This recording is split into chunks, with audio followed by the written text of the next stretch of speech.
अस्सलामुअलैकुम, welcome back to Python programming. आज हम सीखेंगे एक बहुत important topic, exception handling. Exception का मतलब है एरर जो प्रोग्राम चलने के वक्त आते हैं। अगर एक्सेप्शन हैंडल ना हो तो प्रोग्राम हमारा क्रैश हो जाता है। एक्सेप्शन एक एरर है जो हमारे पास प्रोग्राम एग्जीक्यूशन के दरमियान आता है। जिस तरह हम अगर ज़ीरो से डिवाइड कर दें तो वो हमारे पास प्रोग्राम क्रैश हो जाता है, एरर आता है। या ऐसा वेरिएबल यूज़ करें जो एग्जिस्ट नहीं करता, हमने बनाया हुआ नहीं है। या कोई मिसिंग फाइल जो फाइल बनी भी नहीं है, क्रिएट नहीं हुई, उसको ओपन करना। इस तरह के कुछ हमारे पास एग्जांपल्स होते हैं। तो उनमें फिर हमारे पास रन करने पर प्रोग्राम में एरर आ जाता है एग्जीक्यूशन के दौरान। तो इस फिर उन एरर्स को कंट्रोल करने के लिए हम एक्सेप्शन हैंडलिंग करते हैं। क्यों हैंडल करना ज़रूरी है?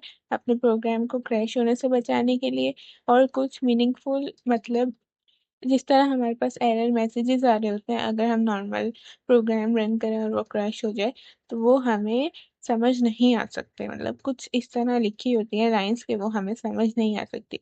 तो हम अपनी तरफ से कुछ स्टेटमेंट्स वगैरह शो करवाने के लिए, मीनिंगफुल स्टेटमेंट्स, तो उसको फिर हम एरर मैसेज खुद कस्टमाइज़ कराने के लिए, ताकि हमें समझ आ जाए, तो हम यूज़ कर रहे होते हैं। और ये हमारे प्रोग्राम को रिलायबल और यूज़र फ्रेंडली बनाता है, क्योंकि हमें मैसेज हमने जो लिखा है वो दूसरों को भी समझ आएगा और हमें खुद भी समझ आ रहा होता है। तो इसमें होता है ट्राई एक्सेप्ट ब्लॉक। इसमें क्या है, इसका सिंटैक्स है, ट्राई में हमारे पास कोड आता है, वो कोड जिसमें एरर हमारे पास हो सकता है। जिस तरह हम कुछ 10 को, किसी भी नंबर को जो है 0 से डिवाइड कर रहे हैं, या हम डिवाइड कर रहे हैं नंबर, वो यूज़र से ले रहे हैं और उसने ज़ीरो दे दिया या कोई और टाइप दे दी इंटीजर के अलावा, तो वो हमारे पास एरर आ जाता है। तो हम ट्राई में वो कोड लिखते हैं जिसमें एरर आ सकता है। फिर हमारे पास एक्सेप्ट आता है। एक्सेप्ट ब्लॉक में क्या लिखते हैं, हम किस तरह का एरर आ सकता है, हम उसका नाम लिखते हैं और प्रिंट करा देते हैं कि ये एरर है।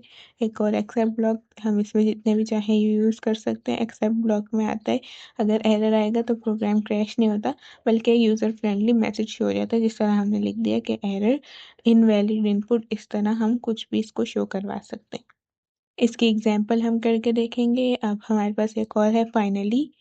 फाइनली ब्लॉक में क्या होता है, फाइनली ब्लॉक हमेशा चलता है, चाहे कोड हमारे पास एरर हो कोड में या नहीं हो। इसमें भी ट्राई में हमारे पास कोड आता है पूरा जिसमें एरर हो सकता है। फिर एक्सेप्ट का आता है, कोई भी एरर हमें जो लगता है कि हो सकता है, फिर हम प्रिंट करा देते हैं कि ये एरर है। और फाइनली में हमने कुछ इस तरह प्रिंट करा दिया कि एग्जीक्यूशन कंप्लीटेड या प्रोग्राम एंडेड। तो ये हमेशा कोड इसका फाइनली का लाजमी चल रहा होता है, चाहे उसमें एरर हो या ना हो। इम्पोर्टेंस जो है हमारे पास सेफ और प्रोफेशनल कोड लिखने में हमें हेल्प करता है। हमारी एब्रप्ट टर्मिनेशन, अचानक प्रोग्राम ख़त्म होने से, क्रैश होने से बचाता है। File handling, user input, networking basis में बहुत ज़्यादा यूज़फुल होता है। एक्सेप्शन हैंडलिंग की वजह से हमारा प्रोग्राम क्रैश नहीं होता और यूज़र को क्लियर एरर मैसेज मिलता है। और इनका यूज़ फाइल हैंडलिंग और डेटाबेस नेटवर्किंग प्रोग्राम्स वगैरह में बहुत ज़्यादा हो रहा होता है। तो अब हम इनके कुछ प्रोग्राम्स देख लेते हैं।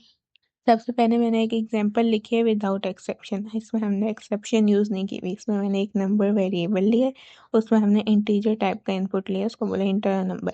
जब इसको रन करेंगे तो ये हमसे नंबर मांगेगा और रिजल्ट में हमने चाहिए कि हम कोई भी नंबर से, जो यूज़र ने नंबर इनपुट दिया है, नंबर में स्टोर है, उसको डिवाइड करा रहे हैं। अब हमारे पास 10 है और डिवीजन में 0 आ गया। अगर 0 इंटर कर दिया तो हमारे पास ये एरर देगा। अब हम इसको रन करके देखेंगे, या अगर इंटीजर के अलावा कोई और टाइप का डेटा आ गया, स्ट्रिंग का, तो भी हमें एरर मिलेगा। जब हमने कोई शो नहीं कराया तो ये हमें जो है प्रोग्राम की तरफ से ही एरर आएगा, तो वो हमें समझ में क्लियर नहीं आता। इसलिए हम यूज़ करते हैं ट्राई एक्सेप्ट ब्लॉक। वही वाला हमने जो है कोड ट्राई में लिखते हैं वो लिखा है तीनों। हमने एक नंबर इंटीजर में इनपुट लिया है, नम में स्टोर कराया, उसको 10 से डिवाइड कराया और रिजल्ट प्रिंट कराने। अब अगर रिजल्ट में हमारे पास इंटीजर डेटा नहीं आता, या हमारे पास 10 से डिवाइड हो रहा है 0, या कोई भी एरर हो रहा है, तो हमने एक्सेप्ट में लिखा है कि 0 डिवीजन एरर। यानी अगर हमारे पास इसने 0 नंबर इंटर कर दिया तो हमारे पास फिर एरर के जो भी ब्लॉक है, हमने लिखा है error can not divide by 0। हम इसको करेंगे, अगर हमने 0 इनपुट दिया तो ये हमें ये एरर शो करेगा। इसको बोलते हैं 0 डिवीजन एरर।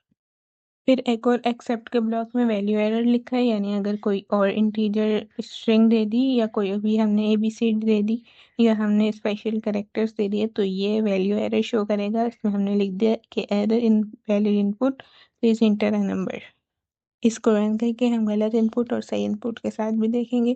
फिर हमारे पास फाइनली ब्लॉक था, इसमें भी हमने एक जो है फाइल ओपन करने की कोशिश की है जो हमारे पास ऑलरेडी क्रिएट नहीं हुई, हमने रीडिंग मोड में ओपन करने की कोशिश की है।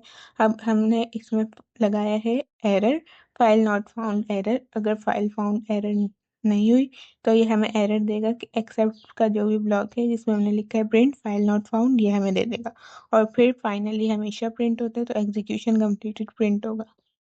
और अगर फाइल मिल गई तो ये उसको रीड कर देगा और प्रिंट कर देगा, लेकिन नहीं मिली तो फाइल नॉट फाउंड एरर वाले एक्सेप्ट ब्लॉक में फाइल नॉट फाउंड प्रिंट कर देगा और एग्जीक्यूशन कंप्लीटेड फिर उसके बाद प्रिंट होगा लाजमी, दोनों सूरत हाल में, चाहे फाइल ओपन हो या ना हो। अब हम इसको रन करके आउटपुट ऑब्जर्व करते हैं। सबसे पहले बगैर एक्सेप्शन हैंडलिंग के जो है उसमें इसने नंबर मांगे, हम इसको नंबर देते हैं 0, तो देखते हैं क्या आएगा। तो इसको हमने जब 0 दिया तो इसने कुछ अजीब सा एरर हमें शो कर दिया, तो इससे ये हमारा प्रोग्राम क्रैश हो गया। अभी आगे भी नहीं चल रहा, आगे हमने कोड लिखा है वो भी नहीं चलेगा। तो इसने बताया तो है कि 0 डिवीजन एरर है, डिवाइड बाय 0, लेकिन ये इतना अजीब सा अगर कोई और पढ़ेगा जो प्रोग्रामर नहीं है या कोई भी हमारा प्रोग्राम चेक कर रहा है यूजर, तो वो हम इसको समझ नहीं पाएगा। इसलिए फिर हम इसको जो है एक्सेप्शन हैंडलिंग करते हैं, अपने कस्टमाइज जो है एरर शो कराते हैं ताकि हमारा प्रोग्राम क्रैश ना हो। अब मैं इसको दोबारा रन करती हूँ और हम टेक्स्ट दे के चेक करेंगे। अब मैंने इसको नंबर मांगा तो मैंने इसको टेक्स्ट दे दिया ABC, लेकिन इसने फिर से हमारे पास कुछ अजीब सा मैसेज शो कराया है, नीचे वैल्यू एरर है। यानी इस तरह के हमारे पास एरर्स हो रहे थे प्रोग्राम से, जिनसे बचने के लिए फिर हम एक्सेप्शन हैंडलिंग करते हैं। अब मैं इसको दोबारा रन करती हूँ। अब मैंने इसको जो है सही नंबर दिया और उसने हमें इसका रिजल्ट दे दिया। अब हम जो हमारा ट्राई और एक्सेप्ट वाला ब्लॉक था उसमें दोबारा ये हमसे नंबर मांग रहे हैं, इंटर नंबर। तो अब हम इसको 0 देते हैं, तो अब फर्क देखिएगा कि क्या हो रहा है। अब जब इसको 0 दिया तो इसने हमने जो प्रिंट कराया है 0 डिवीजन एरर में, error can not divide by 0, तो इसने वो शो किया, यानी हमारा प्रोग्राम क्रैश नहीं होगा।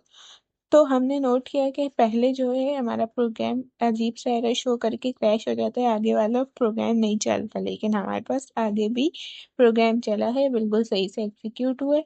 तो इसने आगे शो कराया जो हमारा फाइल वाला था, इसको फाइल नहीं मिली तो इसने फाइल नॉट फाउंड शो कराया और फिर एग्जीक्यूशन कंप्लीटेड इसने शो कराया है।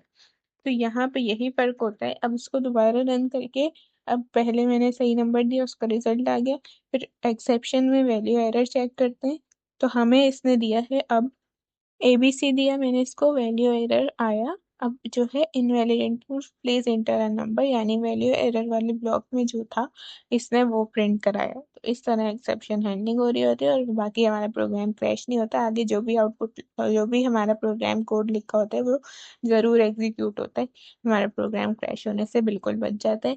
फिर आगे फाइल नॉट फाउंड है और वही एग्जीक्यूशन कम्प्लीटेड इसने लिखा हुआ है। तो हमारे पास जो है, जब हमारे पास ट्राई ब्लॉक एक्सेप्ट वाले में जो है 0 इंटर कर रहे थे तो 0 डिवीजन एरर हैंडल हो रहा था, और अगर नंबर की जगह हमने टेक्स्ट इंटर किया तो वैल्यू एरर हैंडल हो रहा था और उसका जो भी कोड था वो प्रिंट हो रहा था। फिर फाइल वाले में भी यही था, और फाइनली का कोड हमेशा रन होता है। ये बहुत यूजफुल होता है रिसोर्सेज क्लोज करने के लिए, जैसे फाइल क्लोज करना, डेटाबेस कनेक्शन बंद करना वगैरह। तो ये हमें बता देता है कि प्रोग्राम हमारा फाइनली मतलब खत्म हो गया और एग्जीक्यूशन कम्प्लीटेड इसने शो करवा दिया था हमें आउटपुट में।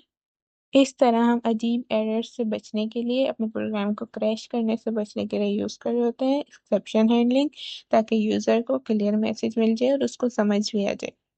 इस तरह हम इनके ब्लॉक में, एक्सेप्ट ब्लॉक में कुछ भी प्रिंट करा सकते हैं, एरर नॉट फाउंड, इस तरह हम अपना personalise message, custom message show करवा सकते हैं। तो इसीलिए हम एक्सेप्शन हैंडलिंग बहुत ज़्यादा यूज़ कर रहे होते हैं और ये हमारे प्रोजेक्ट में भी बहुत हेल्प करती है। आपका इससे रिलेटेड कोई भी क्वेश्चन है तो ज़रूर कमेंट्स में पूछें, और आपको कोड और नोट्स जो है डिस्क्रिप्शन में लिंक है वहाँ मिल जाएंगे। Thanks for watching.